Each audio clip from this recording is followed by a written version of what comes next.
What's going on, guys? It's D-Shox. Oh, you thought I was going to say DST, didn't you? Well, lately, I've been considering a slight change to be made. Just a small one, nothing substantial. Just for people to refer to me as like D-Shox or Dual-Shox or Dual-Shock or whatever's in that ballpark, because I've noticed that a lot of you refer to me as one of those more so than just plain old DST. It's probably because my PSN is iDualShocks, and it's just a hell of a lot easier to refer to me from that. Because if you really think about it, DST is just the initials for the channel. It's nothing special. I just thought a change was in order just for the lulz because I can. Anyway, I hope you guys don't mind. I just want to make that announcement. But getting back on topic, I am D-Shox, your host on the DualShock Therapy channel. Moving on, we have some absolute killer gameplay for you guys today. No pun intended, because I literally get about 3 or 4 of the highest killer unlocks in this one game. Not to mention my class setup was off the hook. I'll explain why in a moment. Let me go ahead and explain to you the current situation, give you some situational awareness. It was the first time I played with subscribers that day. Shoutouts to Corso Jr. and Bolt Arab for playing with me that day. And do you know what was amazing about these two gentlemen? They were the only two I was playing with. Oh, wait, no. I take that back. Corso had invited one of his friends to play, but he didn't have a mic, and he didn't stay for the entire game either. Regardless, that's just a total of 4 people in our squad from the start, and then it dwindled down to 3, so not even a full team, right? Once we got everyone in the lobby, I was like, alright guys, if it's not too much trouble, I would really appreciate it if you could help me get my final 20 gun streak, Relentless Killer 3 title. I think that's Relentless Killer. Because I was only 1 off of it, and I figured, hell, if 3 or 4 people could run UAV constantly for me, I'd have more of a chance than on my own. I never initially mentioned going after the nuclear killer medal from the get-go. I just wanted to get my second-to-last Grim Reaper title. The last one is obviously the Red Reaper with Master Killer or something like that. Regardless, anyway, so they had no issue with it, which was awesome. I'd have to go back and look, but I'm pretty sure they both ran, or not both, all 3 of them. Well, yeah, I think it was just Corso and Bolt, because I don't think the third one heard me, Corso's friend. But Corso and Bolt had ran UAV, counter UAV, and VSAT the whole time. For me, at the time, I had not unlocked the VSAT yet. I don't remember how far off I was, but I just know that I didn't have it. So that's basically the reason why you see me throwing that damn toy plane every other kill. But regardless of how... Oh, shit, what was I going to say? I completely lost my train of thought. But regardless of the kills I got from the plane, how it doesn't factor into all this, I still think it played a crucial role in my success for this match, based on the random people that it killed. Obviously, we'll never know if it helped or not, but the majority of the work came from the 4 of us, which is pretty obvious. Anyway, I'm starting to go off course here. Back to the details. We all agree that we're going to play some Demolition, because lately I have been hooked on Demo, due to the fact that it takes a lot more effort to actually flip the spawns, quote-unquote. And the reason I put it in quotations is because when you flip it, it's not even for very long. It's never for good. They might start spawning behind you for like 10, 20 seconds, but once they've killed a few of us, they always return to the original spot. That goes for any of you that are considering playing Demolition in the future. It makes for one hell of a spawn trap scenario and a very easy way to get killer streaks going, which is probably why I managed to pull it off. But anyway, we joined in the lobby, and we're a bit hesitant because the entire opposing team consisted of a clan or just a bunch of kids with the same clan tag. I don't know which, but regardless, they looked like they were from the same clan. So now in my mind, I'm like, alright, D-Shox, don't get too frustrated with this game, because it looks like this will not be the match for the titles that you're going after. This will not happen in this match. There's just no way. A full clan team on the opposite team. There's no way. I just had that mindset going into it, because these guys all had mics, which means they'll be able to communicate a lot easier. They might even know each other's playing styles, whatever the case may be.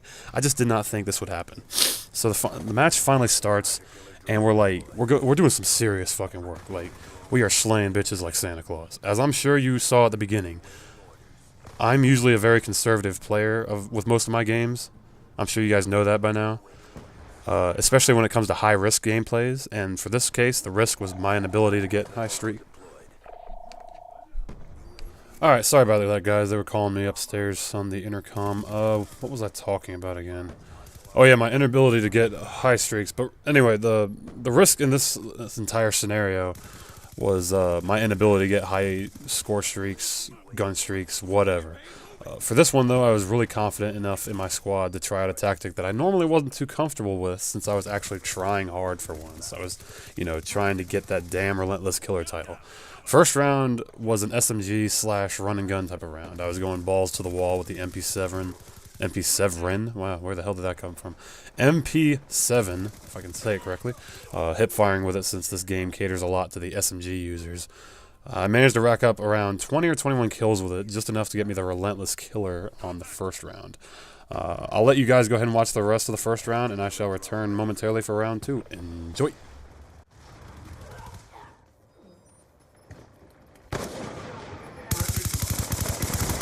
Fight harder. He's gone.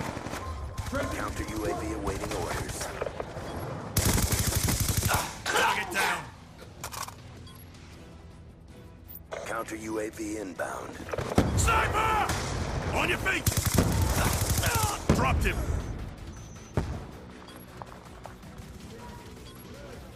Out!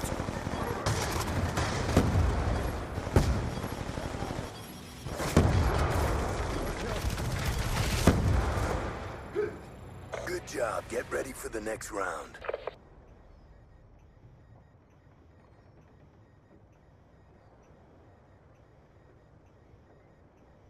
Alright guys, I'm back. So once round 2 started, I told my friends over the mic, hey guys, I got the 20, now let's see if we can go for the full 30 for that nuclear killer. I was feeling like a boss at this point. I just wanted to go for broke, all or nothing.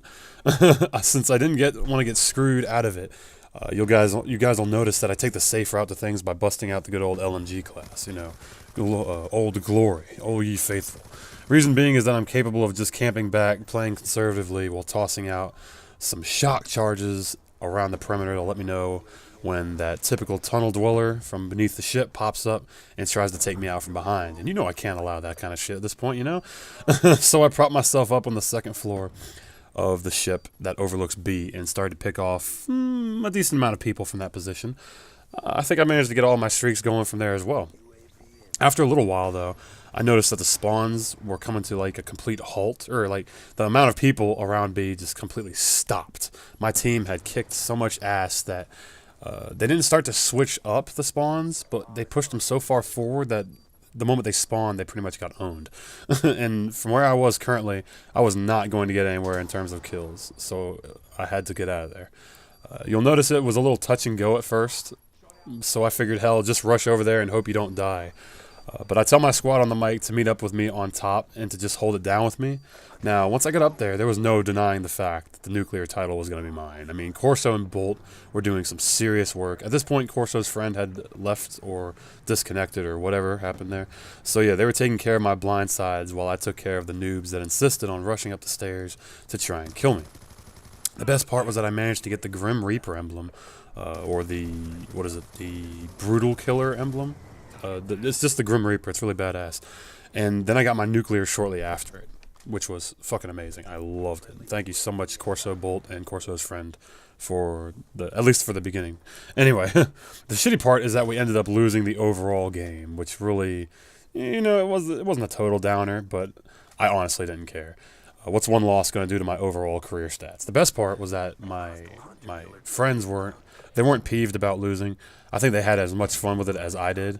So even though we lost, we won in the long run. Now, for the major piece to this gameplay, the one fact that will rule them all in this video is my class setup. And there's a reason why I wanted to wait till the end of the rest of the commentary to tell you guys about it. And it goes as follows.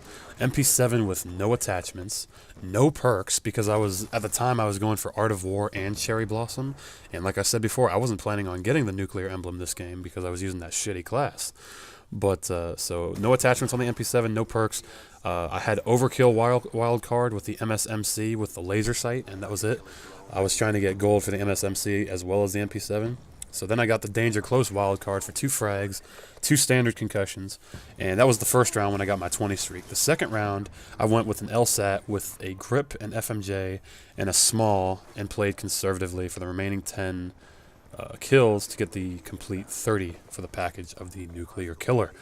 I've mentioned this to a lot of my gaming buddies, and they were all astounded by it. Even I was like, holy shit, I actually did this with this class?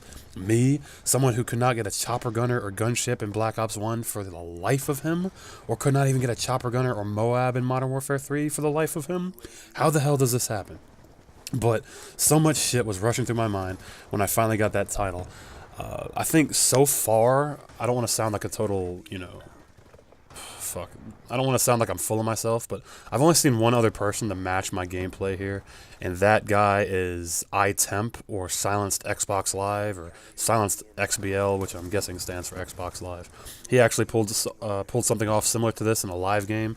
I don't know if he was streaming and he just kind of came across it or what, but he actually put up a video. I don't know if it was recently or a while back, whatever. I just saw it the other day. But in my personal opinion, I think the only thing that could trump this astounding gameplay is if someone managed to get the first nuclear, not the second or third, mind you, not the second or third 30 Street, but their first nuclear with a handgun only, or just by using the knife, one or the other. Now, your opinion might differ, but I'm just saying. That's all I'm saying. I'm just saying. Excuse me. I'm sure someone out there has done it, though, no doubt. But either way, I'm happy with my overall performance here. There's no doubt about it. Alright guys, I hope you enjoyed this awesome gameplay as much as I did at the time, and it felt great to play with some subs. I'd love to do it more often with you guys. It definitely makes my Black Ops 2 experience more enjoyable, so thank you to those of you who have mentioned it to me in the past on my videos and comments, messages, whatever.